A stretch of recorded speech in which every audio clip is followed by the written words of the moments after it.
Now, moving on to some breaking news. There has been movement on a reported three-way deal between Poland and the United States that would see Ukraine supplied with MiG-29 fighter jets. Now, Poland's foreign ministry says it is willing to put its entire fleet of the Soviet-era jets at the disposal of the U.S. But the U.S. says it wasn't pre-consulted on the move by Poland. So let's bring in DW correspondent Terry Schultz to help break all of this down for us.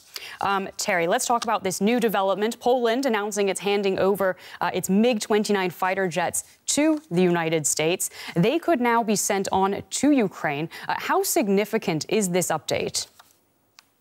Well, we have to see if it happens, Claire. Poland has announced it's willing to hand over its MiG-29s to the United States. We don't know yet whether the United States is prepared to take them, even though we do know this has been under discussion for days.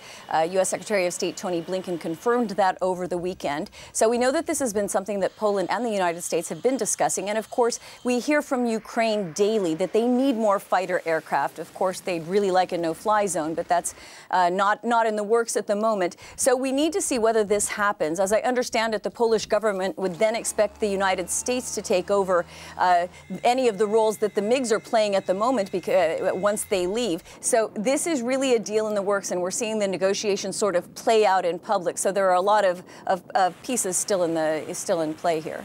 And what is it about the MiGs specifically that makes them helpful for Ukraine's purposes? These are planes that the Ukrainian pilots know how to fly, that they would know how to fix. If you send them newer aircraft that they haven't been trained on, that, of course, isn't much help. And this is, in fact, what the Ukrainians have asked for. There are 3 NATO allies with these planes. In addition to Poland, Slovakia and Bulgaria also have them. And the Polish government, in this announcement that it was willing to hand over its fleet, also called on other NATO allies to do the same. Now, if a NATO country supplies Ukraine with fighter jets to shoot down Russian planes, won't Russia see this as a clear act of war? I wouldn't doubt that that's what Russia would call it, but of course it has seen virtually everything as a provocation. NATO simply taking in new members from Eastern Europe is a provocation. Ukraine existing as an independent country is a provocation. I think that the Russian government would say anything being done to help Ukraine fight back is a provocation. At the same time, the West and NATO have said that Ukraine deserves the right and the equipment to defend itself. It's been heartbreaking for everyone to watch what's happening to Ukraine, even as NATO decides not to step in itself.